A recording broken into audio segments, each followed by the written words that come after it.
আপনারা মেয়ে দেখতে গেলে, ছেলের বিয়ে দিতে গেলে মেয়ে কটা প্রেম করেছে দেখেন, আর ছেলে কটা মেয়ে নষ্ট করেছে এটা দেখেন না কেন? ও, এইটার বেলা দোষ না। চলুন, 1 নাম্বার ছেলেটি সৎ ছেলে কিনা খবর নেবেন। 2 নাম্বার ছেলেটি কর্মী কিনা খবর নেবেন। কর্মী ভাষাটা বোঝেন?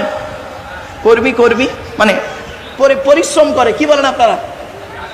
খাটে, খাটে, কুড়ে নয়। কোন মেয়েকে বৌমা করবেন ভালো করে শুনে নিন। এই কোরআনে আছে, আল্লাহ বলেছেন মুসলিমা কটা গুণ থাকবে মেয়েদের? 6টা। মুসলিমাতিন, মুমিনাতিন, কনিতাতিন, তাইবাতিন, আবিদাতিন, সাইহাতিন, সাইয়্যিবাতিন ওয়া আবকার। 28 নম্বর পারার 19 নম্বর পৃষ্ঠার 11 নম্বর লাইন, সূরার নাম সূরা তাহরিমের 5 নম্বর আয়াত। কোন মেয়েকে বৌমা করবেন শুনে নিন। 1 নম্বর মেয়েটি মুসলমান কিনা খবর নেবেন। 2 নম্বর মেয়েটি বিশ্বাসী মোমেনা কিনা খবর নেবেন। 3 নম্বরটা খুব ইম্পর্টেন্ট, ভালো করে শুনে নিন। কনিতাতিন, আনুগত্যশীলা মেয়ে কিনা খবর নেবেন। দূর থেকে খবর নিয়ে দেখবেন মেয়েটি ওর বাপ আর মাকে ভক্তি শ্রদ্ধা করে কিনা খবর নেবেন। দূর থেকে খবর নিয়ে সঠিক তথ্য যদি পেয়ে যান মেয়েটি ওর বাপ আর মাকে ভক্তি শ্রদ্ধা করে না, ও যত সুন্দরী মেয়ে হোক, যত বড় হাজি সাহেব পীর সাহেবের মেয়ে হোক, খবরদার ওই মেয়েকে বৌমা করবেন না। ও ওর নিজের বাম্মাকে ভক্তি শ্রদ্ধা করে না, তোমার বাম্মার পাতে সহজে 1 থালা ভাত দিতে চাইবে না। বেশিরভাগ মেয়ের সংসার নষ্ট হয় মেয়ের মায়ের কান ভাঙানিতে, ঠিক না বে ঠিক? আজ বর্তমান সময়ে মেয়ের মায়েদের বলে যাচ্ছি, মা বোনেরা ভুল বুঝবেন না। মেয়ের মা হয়েছেন, একটু নত হয়ে থাকবেন। ছেলের মায়ের সঙ্গে টেক্কা দিতে যেওনি। যে জিনিসটা তুমি পাঠিয়েছো 18 বছর মানুষ করে, যে জিনিসটা পাঠিয়েছো ওইটাকেই তুমি 10 মাস পেটে ধরেছিলে। কি জিনিস তুমি পাঠিয়েছো তুমি ভালোই জানো, ঠিক না বে ঠিক? রাগ করবেন না, অতি বাস্তব কথা। বেশিরভাগ মেয়ের সংসার নষ্ট হয় মেয়ের মায়ের কান ভাঙানিতে। দেখবেন যে মেয়ের মা যত বেশি চালাক, যে মেয়ের মা যত বেশি চালাক, ওই মেয়ের কপালে তত তাড়াতাড়ি তলাক, ঠিক না বে ঠিক? ওই মেয়ের কপালে তত তাড়াতাড়ি। এই জন্য মেয়ের মা, যে মেয়ে দেখবেন বিয়ের পরে, শুনে নিন, যে মেয়েকে দেখবেন বিয়ের পরে মা ভক্তি খুব, বাম্মার টান বেশি, ওই মেয়ের সংসারে শান্তি আসবে না। বলে গেলাম আজকের বাবা, আমি প্র্যাকটিক্যাল করা মানুষ, বাস্তব। 1994 সাল থেকে আজ 2025, 31 বছর জলসা জীবনের অভিজ্ঞতাকে সামনের কাজ বললাম। যে মেয়ে দেখবেন বিয়ের পরে ওর বাম্মার কথায় ওঠে বসে, স্বামীর কথার গুরুত্ব নেই, ওই মেয়ে জাহান্নামী নারী। ওই মেয়ের সংসার কোনোদিন ভালো হবে না। শুনে নিন, মেয়েদের শত্রু হলো পৃথিবীতে দুটো। কটা কটা কটা? দুটো। 1 নাম্বার হলো সতীন। কি বললাম? সতীন হলো মেয়েদের চরম শত্রু। কিরকম শত্রু দেখবেন একটু খুলে বলে দিই।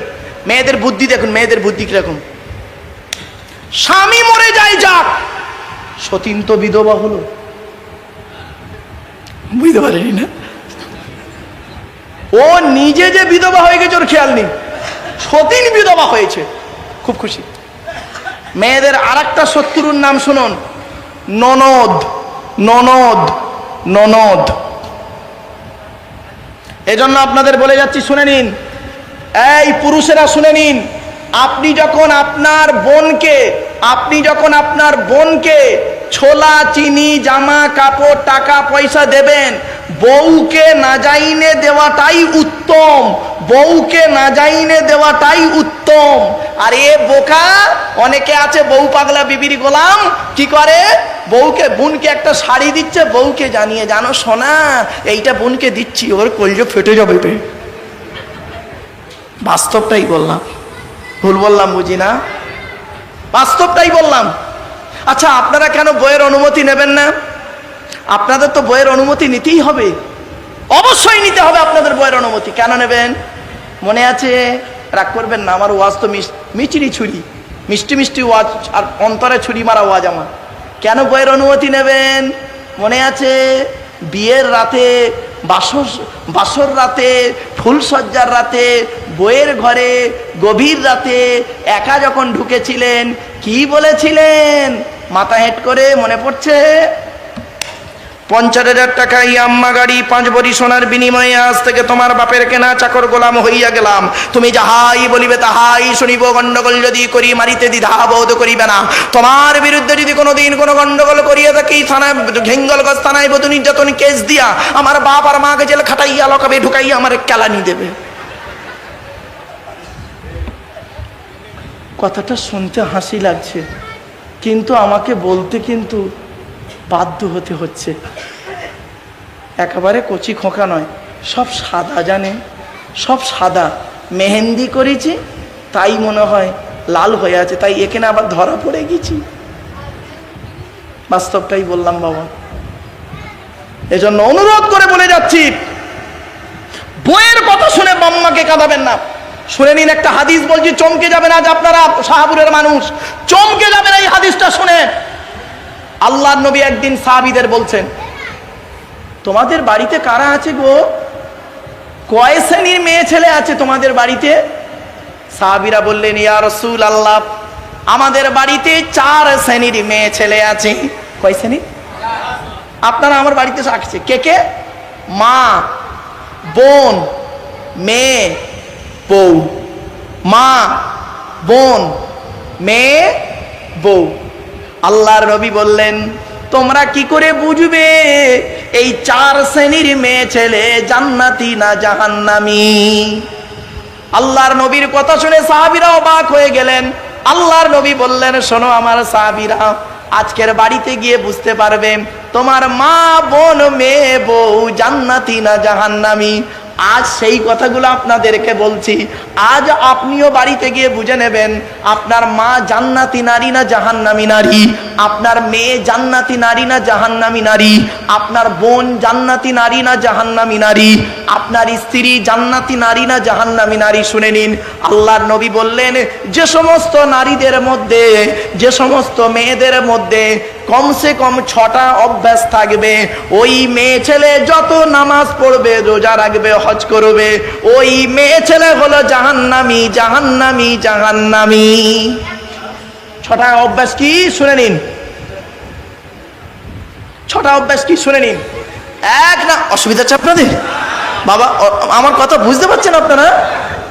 রবিউল আওয়ালি তোমায় ডাকে সকলে, রবিউল আওয়ালি তোমায় ডাকে সকলে, তুমি ডাকো উম্মতিয়া, উম্মতের কান্ডারি হইয়া। রবিউল আওয়ালি তোমায় ডাকে সকলে, তুমি ডাকো উম্মতিয়া, উম্মতের কান্ডারি হইয়া। আগমনের সময় মতো তুমি ছিলে সাজদায় রত, সকল সৃষ্টি তোমারই সাজদায়, জবান তোমার উম্মতি গান। রবিউল আওয়ালে কি তাই আসলে নূরের জ্যোতি লইয়া, রবিউল আওয়ালে কি তাই আসলে নূরের জ্যোতি লইয়া। রবিউল আওয়ালি তোমায় ডাকে সকলে, তুমি ডাকো উম্মতিয়া, উম্মতের কান্ডারি হইয়া। আল্লাহুম্মা সাল্লি আলা, জোরে জোরে,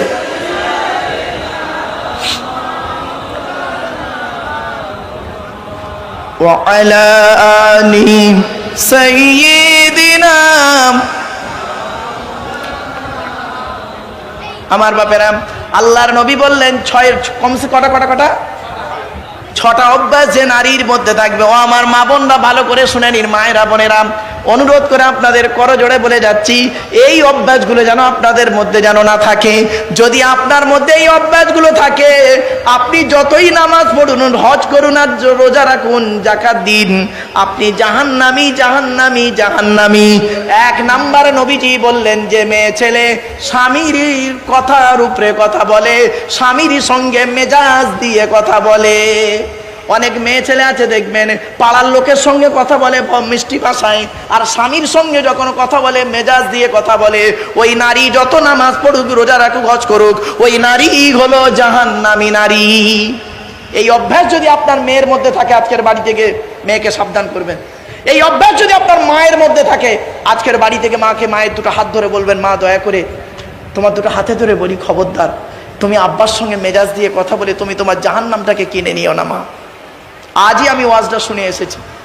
এই অভ্যাস যদি আপনার বোনের মধ্যে থাকে, বোন নিজের বোনকে বলবেন, এই দুলাভাইয়ের সঙ্গে মেজাজ দিয়ে কথা বলবি না, এটা বলতে পারেন না। উল্টে আরো কি করেন, বধূ নির্যাতন হিঙ্গলগঞ্জ থানায় কেস করেন ছেলের বিরুদ্ধে। বাহ! আপনার মেয়ের মধ্যে যদি এই অভ্যাস থাকে, যদি মানুষের চামড়া বাপ হয়ে থাকেন, আজকের বাড়িতে গিয়ে নিজের মেয়েকে ধমক দিয়ে বলবেন, এই স্বামীর সঙ্গে মেজাজ দিয়ে কথা বলছিস মানে? এইটুকু বলতে পারেন না, আপনাকে বাপ বলতেই তো ঘৃণা লাগে। আপনি তো বাপই হতে পারেননি এখনো, জাস্ট জন্মই শুধু দিয়েছেন। বাপ হতে গেলে, দাঁড়ান আসছে 10টা বলেছি না, পুরুষদের কটা দায়িত্ব আছে? 10টা। কটা 10টা দায়িত্ব আছে পুরুষদের। একটু দাঁড়ান, ওগুলো আমি ভুলে গেলে মনে করিয়ে দেবেন। চলুন, 1 নাম্বার হলো নবীজি বললেন, ওই মেয়ে ছেলে জাহান্নামে যাবে যে মেয়ে ছেলে তার স্বামীর সঙ্গে মেজাজ দিয়ে কথা বলে। আমার শাহপুরের মা বোনদের বলে যাচ্ছি, দয়া করে মেহেরবানি করে স্বামীর সঙ্গে জীবনে কোনোদিন মেজাজ দিয়ে কথা বলে ইমানটা নষ্ট করবেন না। 2 নাম্বার নবীজি বললেন, ওই মেয়ে ছেলে জাহান্নামে যাবে নামাজ পড়ে রোজা রেখে যে মেয়ে ছেলে স্বামীর দুর্নাম বদনাম অন্যের কাছে করে বেড়ায়। অনেক মেয়ে ছেলে এখন আছে দেখবেন, স্বামী হয়তো বিদেশে কাজ করতে গেছে, দিল্লি মুম্বাই কাজ করতে গেছে, আর ওই মেয়ে ছেলে মোবাইলে অন্য ছেলের সঙ্গে পরকীয়ায় লিপ্ত হয়েছে। ঠিক না বেঠিক? 3 নম্বরে নবীজি বললেন, ওই মেয়ে ছেলে জাহান্নামায় যাবে যে মেয়ে ছেলে কি করে, স্বামী থাকা সত্ত্বেও অন্য পুরুষের সঙ্গে পরকীয়ায় লিপ্ত হয়। বাবা, বুঝতে পারেননি? নারীর মন চেনা বহুত মুশকিল। আপনার সাথে আপনার মতো, অন্যের সাথে অন্যের মতো, আপনি মোটেই বুঝতে পারবেন না। মনে করবেন আমার স্ত্রী আল্লাহওয়ালা, বাড়ি থেকে ভাববেন। বাবা, বাস্তব অভিজ্ঞতাটা সামনে রেখে আজ বললাম আপনাদেরকে। 4 নম্বরে নবী বললেন, ওই মেয়ে ছেলে জাহান্নামে যাবে যে মেয়ে ছেলে বিনা কারণে স্বামীর বিছানা ছেড়ে দিয়ে অন্য বিছানায় রাত কাটাবে। অনেক মেয়ে ছেলে আছে দেখবেন, স্বামীর বয়স 65, বুড়োর বয়স 65, বুড়ির বয়স ধরুন 60। বুড়ি আর বুড়োর পাশে ঘুমায় না, বুড়োর খবর রাখে না। বুড়ো খাচ্ছে কি মরছে কি করছে সব খবর নেই। বুড়ি কি করে? ও বাবা, বুড়ি কি করে জানেন? ওই ছোট নাতিটাকে নিয়ে ঘরে খাটে ঘুমায়, আর তাহাজ্জুদের নামাজ পড়ে উনি। ওর তাহাজ্জুদের নামাজ কবুল হবে না। শুনে রেখে দিন, যদি স্বামী দুঃখ পায়, আল্লাহ রসুল বলেছেন ওই নারী জাহান্নামায় যাবে। তাহাজ্জুদ পড়ে রোজা রেখে হজ করে জাহান্নামায় যাবে যদি তার স্বামী তার উপরে নারাজ থাকে, হকের উপরে স্বামী যদি নারাজ থাকে। এজন্য মা বোনদের বলে যাচ্ছি, ভালো করে শুনে রেখে দিন, বিনা কারণে স্বামীর বিছানা ত্যাগ করবেন না। 4 নাম্বার নারী। 5 নাম্বার নারীর নামটা শুনুন। 5 নাম্বার নারী হলো জাহান্নামী নারী। নামাজ পড়ে রোজা রেখে হজ করে জাহান্নামায় যাবে যে মেয়ে ছেলে স্বামীর পরিবারের সঙ্গে খারাপ আচরণ করে।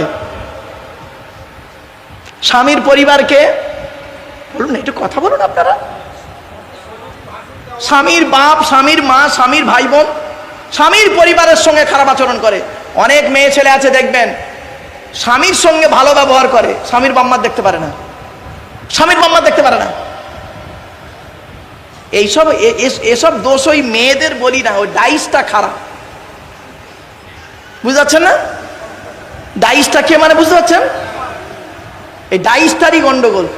চলুন, তো এজন্য বলি 5 নাম্বার হলো যে মেয়ে ছেলে স্বামীর পরিবারের সঙ্গে খারাপ আচরণ করে। আমার মা বোনদের বলে যাচ্ছি, খবরদার, স্বামীর পরিবারের সঙ্গে খারাপ আচরণ করবেন না। আর একটা কথা মুরব্বীদের বলে যাচ্ছি, বয়োজ্যেষ্ঠ লোকেদের বলে যাচ্ছি, শুনে নিন একটা হাদিস। একজন বয়স্ক লোক নবীর কাছে এসে বলছেন, ইয়া রাসূলুল্লাহ, অনেক দিন বাঁচতে গেলে কি করতে হয়? তা নবীজি মুচকে হেসে ফেললেন। বলছে তোমার বয়স তো বুড়ো হয়ে গেছো, তো এখনো বাঁচতে চাও? বলছে হুজুর বেশি বয়স তো হয়নি। তা বলছে বয়স তো অনেক দেখতে পাচ্ছি, দাড়ি তো সব পেকে গেল। তা বলছে ইয়া রাসূলুল্লাহ, অনেক দিন বাঁচতে গেলে কি করতে হয়? একটা আমল বলে দিন না। নবীজি বললেন শোনো, অনেক দিন বাঁচতে গেলে কি করবে? হায়াত বাড়াতে গেলে শুনে নাও, মেহমানদারি করবে। কি কি কি কি? মেহমানদারি করবে, আর আত্মীয়দের সঙ্গে সুসম্পর্ক রাখবে। আত্মীয়দের খবর নেবেন, ফোন টোন করবেন। এখন ফোন টোন তো করেন না, খালি বউটাকে নিয়ে খালি এখান থেকে বউটাকে নিয়ে খালি বসিরহাট নয় বারাসাত নইলে কলকাতায় ঘর ভাড়া করে আছে, চাকরি করে, বউটাকে নিয়ে রয়েছে, আর ছেলেটাকে মেয়েটাকে নিয়ে। আর দেশের বাড়িতে বাম্মার কোনো খবর নেই তোমার কাছে, বাম্মা বৃদ্ধাশ্রমে আছে। তো এক শিক্ষিত লোক তোকে বলতে ঘৃণা লাগে, what is the definition of education? Education কাকে বলে? EDUCATION। ই থেকে ইগারলি, ডি থেকে ডেভেলপমেন্ট, ইউ থেকে ইউনিভার্সাল, সি থেকে ক্যাপাবিলিটি, এ থেকে অ্যাক্টিভ, টি থেকে টলারেন্স, আই থেকে ইন্টেলিজেন্ট, ও থেকে ওবিডিয়েন্স, এন থেকে ন্যাচারাল। এতগুলো গুণে গুণান্বিত ব্যক্তিকে বলা হয়, বস্তুকে বলা হয় এডুকেশন বা শিক্ষা। যাকে তাকে শিক্ষা বলে না। শিক্ষাটা নেবে কে? যে নেবে তাকে বলা হয় স্টুডেন্ট। Who is student? কে স্টুডেন্ট? খালি 10টায় গেল 4টেই এলো, হ্যাঁ, আমতলা জামতলা বুড়ির বেলতলা পাঁচতলা, ইকোপারে নিকোপার, চিড়িয়াখানা, ভিক্টোরিয়া জাদুঘর, তারামণ্ডল, নদীর পার্কে বসে একটু এই কি বলো টাকি ওই রোডসে গিয়ে একটু প্রেম নিবেদন করলো, সারা বছর পড়লো না, পরীক্ষার খাতায় টুকলি আর চুরি করলো, আর ওরে শিক্ষিত লোক বলে না। খবরদার নয়, শুনে নিন। এই স্টুডেন্টরা ভালো করে শুনে নাও, যারা স্টুডেন্ট আছো ভালো করে শুনে নাও। STUDENT, এক একটা লেটারের এক একটা গুণাগুণ আছে, তবেই তাকে স্টুডেন্ট বলে। এস থেকে স্টাডি, টি থেকে ট্রুথফুল, সত্যবাদী হতে হবে। এখনকার ছাত্র ছাত্রীরা বেশি মিথ্যাবাদী, এখনকার ছাত্র ছাত্রীরা বেশিরভাগ মিথ্যাবাদী। যদি বললেন হুজুর কি করে বললেন? বাবা আমার স্কুলে মাধ্যমিকের সেন্টার পড়ে, আর আমরা একটা উচ্চ মাধ্যমিক স্কুলে গিয়ে সেন্টার নিতে যাই। মাধ্যমিক এখন লেখাপড়া কোথায় হয় জানেন? পেচ্ছাপখানায়, পায়খানায়। কি বললাম? টয়লেটে, পেচ্ছাপখানা, পায়খানায় গো বাবা। মাধ্যমিকের সেন্টার যখন হয়, উচ্চ মাধ্যমিকের সেন্টার যখন হয়, ওই সেন্টারের কাছে গিয়ে দেখবেন পেচ্ছাপখানা পায়খানায় কি করে জানেন? বইয়ের পৃষ্ঠা ছেঁড়া, টুগলি, মাইক্রো জেরক্স সব ফেলে রেখে চলে এসছে, বই ফেলে রেখে চলে এসছে। অবস্থা। এবার আসছি শিক্ষাটা দেবে কে? যে দেবে তাকে বলা হয় টিচার। Who is teacher? কে টিচার? পড়ালেই টিচার না বাবা। টিচার হতে গেলে অনেকগুলো গুণ থাকতে হয়। TEACHER, টি থেকে ট্রেনার, ই থেকে ইগারডি, এ থেকে এবিলিটি, সি থেকে ক্যারেক্টার, এইচ থেকে অনেস্টি, ই থেকে আরবি, আর থেকে রেগুলারিটি। এতগুলো গুণে গুণান্বিত ব্যক্তিকে বলা হয় টিচার, যাকে তাকে টিচার বলে না বা। চলুন একটু এগিয়ে যাই। এবার আসছি ওই মেয়ে ছেলে জাহান্নামে যাবে যে মেয়ে ছেলে স্বামীর বিছানা ত্যাগ করে দিয়ে অন্য বিছানায় রাত কাটাবে, যে মেয়ে ছেলে স্বামীর পরিবারের সঙ্গে খারাপ আচরণ করে। 6 নাম্বারটা এবার শুনুন। ওই মেয়ে ছেলের প্রতি আল্লাহর গজব, ওই মেয়ে ছেলের প্রতি আল্লাহর গজব। যে মেয়ে ছেলে স্বামীকে বলে তোমার সঙ্গে বিয়ে হয়ে আমার জীবন নষ্ট হয়ে গেছে। অনেক মেয়ে ছেলে আছে বলে, দেখবেন তার স্বামীকে বলে আমার মতো মেয়ে বলে তুমি বেঁচে গেলে, অন্য কেউ হলে বুঝতে পারতে। অনেকে আবার বলে দেখবেন আমার মতো তোমার সঙ্গে বিয়ে হওয়ার আগে আমাকে কত মাস্টার, ডাক্তার, ইঞ্জিনিয়ার, প্রফেসর দেখতে এসেছিল, আমার বাপ ভালো মানুষ বলে সেখানে বিয়ে না দিয়ে তোমার সঙ্গে বিয়ে দিয়ে আমার জীবন শেষ করে দিয়েছে। জন্ম মৃত্যু বিবাহ সবই আল্লাহর হাত, ঠিক না বেঠিক? শুনে নিন। মায়ের পেটে যখন বাচ্চা আসা 50,000 বছর আগে আপনার তকদিরে লেখা আছে আপনি কি কি পৃথিবীতে খাবেন, কতদিন পৃথিবীতে বাঁচবেন, কবে কোথায় কিভাবে মরবেন, সব তকদিরে লেখা আছে। কোথায় আছেন আপনি? আপনি আপনার স্বামীটাকে অস্বীকার করছেন।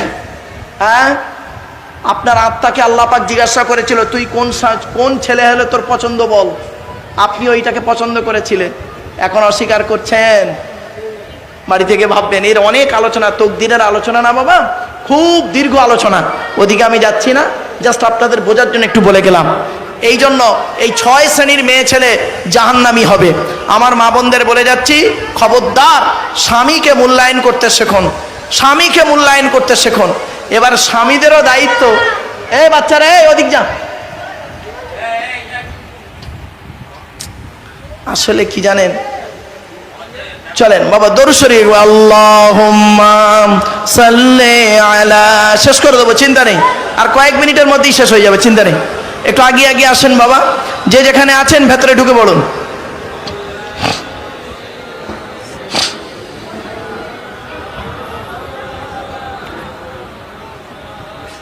বাবা এই পৃথিবী ছেড়ে যেতে হবে সকলকে, 100%। সংক্ষেপে বলে দিচ্ছি, শুনে নিন। কিয়ামতের মাঠে দুই দিকের প্রশ্ন হবে। কদিকের? দুই দিকের প্রশ্ন হবে। এক নাম্বার প্রশ্ন হবে আল্লাহর তরফ থেকে প্রশ্ন, আর দ্বিতীয় প্রশ্ন হবে বান্দার তরফ থেকে প্রশ্ন। এখানে যত মানুষ আমরা বসে আছি, আল্লাহর তরফের প্রশ্নে মোটামুটি পাশ করে যাব। আল্লাহর তরফের প্রশ্ন কি হবে? আল্লাহ বলবে তুই ঈমান এনেছিলিস আমার উপরে? তা আপনি বলবেন হ্যাঁ। আল্লাহ বলবেন তুই নামাজ পড়েছিলিস? আপনি বলবেন মাঝে মাঝে পড়েছি, মাঝে মাঝে পড়িনি, আল্লাহ তুমি মাফ করে দাও। আল্লাহ বলবেন তুই রোজা রেখেছিলিস? আপনি আমি কি বলবো? আল্লাহ মাঝে মাঝে করেছি, মাঝে মাঝে ভেঙে দিয়েছি, আল্লাহ মাফ করে দাও। আল্লাহ বলবেন তুই জাকাত দিয়েছিলিস? আপনি আমি কি বলবো? মাঝে মাঝে করেছি, মাঝে মাঝে দিইনি, ইত্যাদি ইত্যাদি, পয়সা খরচ হয়ে যাবার ভয়ে দিইনি। তা আল্লাহ সেদিন যদি ইচ্ছা করলে মাফ করলে করতে পারেন, কারণ আল্লাহ নিজেই বলেছেন ইন্নাল্লাহা লা ইয়াগফিরু আন ইউশরাকা বিহি ওয়া ইয়াগফিরু মা দুনা যালিকা লিমান ইয়াশা। শিরককারীর গুনাহ আমি আল্লাহ মাফ করব না, আর অন্য গুনাহ ইচ্ছা করলে আমি আল্লাহ মাফ করলে করতে পারি। তো রহমানুর রহিম সেদিন যদি মাফ করেন, আল্লাহর তরফের প্রশ্ন আমরা মোটামুটি পাশ করে যাব। ধরা পড়বেন এখানে আমরা যারা আছি, বান্দার তরফের প্রশ্ন। বান্দার তরফের 10 রকম প্রশ্ন হবে। করকম দেখি, আজ বাড়িতে গিয়ে বালিশে মাথা দিয়ে এই 10 রকম প্রশ্নের উত্তর খুঁজে বের করবেন। যদি উত্তরগুলো খুঁজে পান, কাল সকালবেলা উঠে বলবেন, কাল সকালবেলা উঠে বুক চাপড়ে বলবেন ইনশাআল্লাহ আমি জান্নাতি জান্নাতি জান্নাতি বলবেন। কাল সকালে বলবেন, বলে গেলাম। আর যদি উত্তর না পান, চেষ্টা করুন। 10 রকমের প্রশ্ন হবে বান্দার তরফ থেকে। কি কি শুনে নিন। 1 নাম্বার, বান্দার তরফ থেকে আল্লাহর প্রশ্ন হবে স্বামী হিসাবে কতটা দায়িত্ব পালন করেছিলে। কি কি? স্বামী হিসাবে পৃথিবীতে কতটা দায়িত্ব পালন করেছো। আল্লাহর নবী বলেছেন, এই স্বামীরা তোমরা তোমাদের স্ত্রীদের জীবনে 17টা শিক্ষা দান করিও। কটা কটা কটা? তা বউকে কটা শিক্ষা দিয়েছেন? একটাও তো দেননি। দয়া করে একটু শুনে যান অন্তত। 1 নম্বরে নবী বললেন, এই স্বামীরা তোমরা তোমাদের স্ত্রীদেরকে এই শিক্ষা দেবে, আসসালামু কাবলাল কালাম, কথা বলার আগে সালাম দেবে। স্বামী স্ত্রী সালাম দেওয়া নেওয়া করবে, আল্লাহর রহমত মহব্বত ভালোবাসা আল্লাহ বাড়িয়ে দেবে। বউয়ের সঙ্গে সালাম দেওয়া অভ্যাস আছে তো? হয়েছে। 2 নাম্বার হলো নবীজি বললেন, এই স্বামীরা তোমরা তোমাদের স্ত্রীদেরকে এই শিক্ষা দেবে, তারা যেন কোনোদিন কাবা শরীফের দিকে মুখ করে কোনোদিন থুতু যেন না ফেলে। 3 নম্বরে হলো তোমরা তোমাদের স্ত্রীদেরকে এই শিক্ষা দেবে, তারা যেন কোনোদিন কাবা শরীফের দিকে মুখ করে কোনোদিন পেশাব পায়খানা যেন না ফেরে। 4 নম্বরে বলা হলো তোমরা তোমাদের স্ত্রীদেরকে এই শিক্ষা দেবে, তারা কোনোদিন কাবা শরীফের দিকে পেছন ফিরে যেন পেশাব পায়খানা যেন না ফেরে। 5 নম্বরে বলা হলো তোমরা তোমাদের স্ত্রীদেরকে এই শিক্ষা দেবে, তারা যেন কোনোদিন গোসলখানায় পেশাব যেন না ফেরে। কিছু বুঝতে পারছেন আমার ওয়াজ? 6 নম্বরে বলা হলো তোমরা তোমাদের স্ত্রীদেরকে এই শিক্ষা দেবে, তারা যেন কোনোদিন গোসলখানায় উলঙ্গ অবস্থায় গোসল যেন না করে।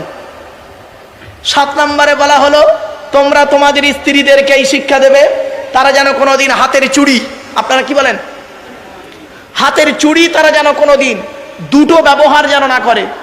এই শাহপুরের মা বোনেরা শুনে নিন, এক হাতে একটা চুড়ি পরবেন, এক হাতে দুটো চুড়ি পরা নিষেধ নিষেধ নিষেধ। নবীজি বলেছেন, আমি বলিনি।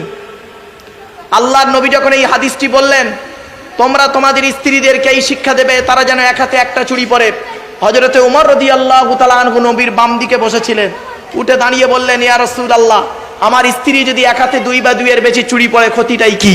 নবী বললেন, ওমর শোনো, তোমার স্ত্রী যদি 2 বা 2 এর বেশি চুড়ি পরে, ওই স্ত্রীর চুড়ির ঝুনঝুনি আওয়াজটা পরপুরুষের জন্য হলো হারাম।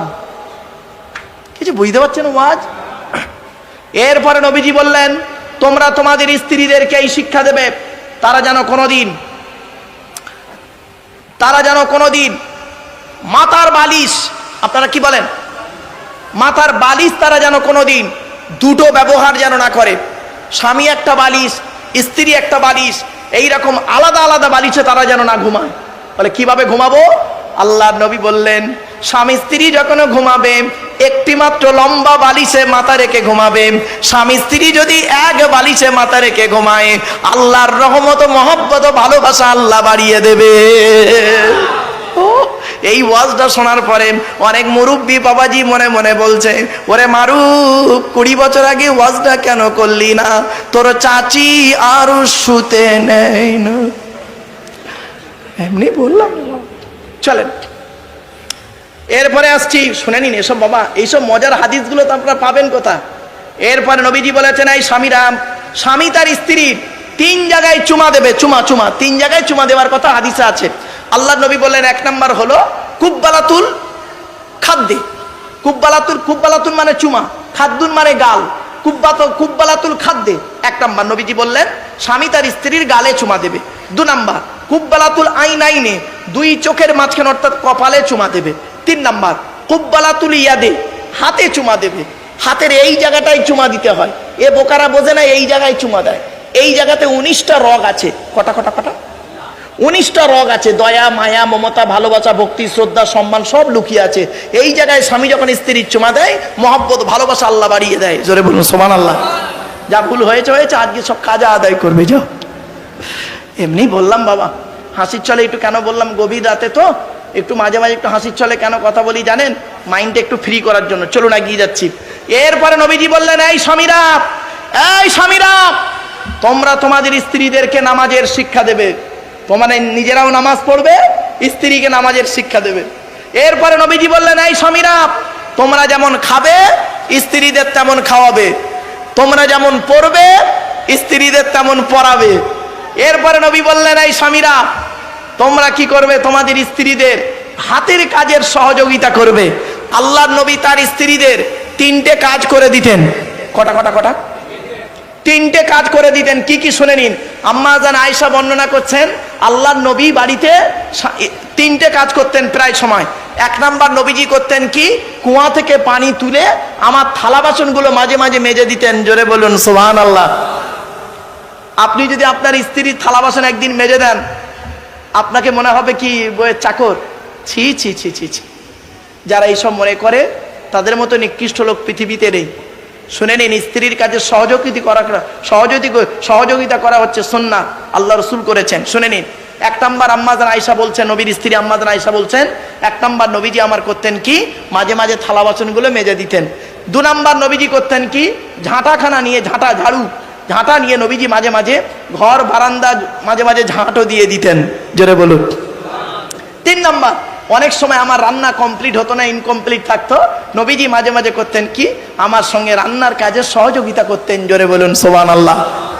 এরপরে নবীজি বলেছেন, শোনো, তোমরা তোমাদের স্ত্রীদেরকে নিয়ে মাঝে মাঝে বেড়াতে বেরোবে। চিড়িয়াখানা, ভিক্টোরিয়া, জাদুঘর, তারামণ্ডল। নিজের বউটা নিয়ে বেড়াতে যাবেন, অন্যের বউ নিয়ে যান কেন? হ্যাঁ, তবে একটা কথা বলে যাচ্ছি, শুনে নিন। নিজের বউ নিয়ে বেড়াতে গেলে আর অন্যের বউ নিয়ে বেড়াতে গেলে পার্থক্য কি শুনে নিন। আপনি লোকটার মুখের দিকে তাকালেই বুঝতে পারবেন। নিজের বউ নিয়ে যখন বেড়াতে যাবেন তখন কোনো টেনশন থাকবে না, ফ্রি মাইন্ডে বেড়াবে। আর পরের বউ নিয়ে বেড়াতে গেলে কিরকম করবে জানেন? আমার মুখের দিকে তাকান, সব আমার মুখের দিকে তাকান, খালি এমন করবে, চোরের মতো খালি করবে। জানবেন বউটাও নিজের না, অন্যের বউ। এজন্য বাবা, নিজের বউকে মূল্যায়ন করুন। আল্লাহ রসুল বলেছেন, শোনো, নিজের স্ত্রীকে ভালোবাসো, পরের স্ত্রীর দিকে তাকাইও না, নিজের স্ত্রীকে ভালোবাসো।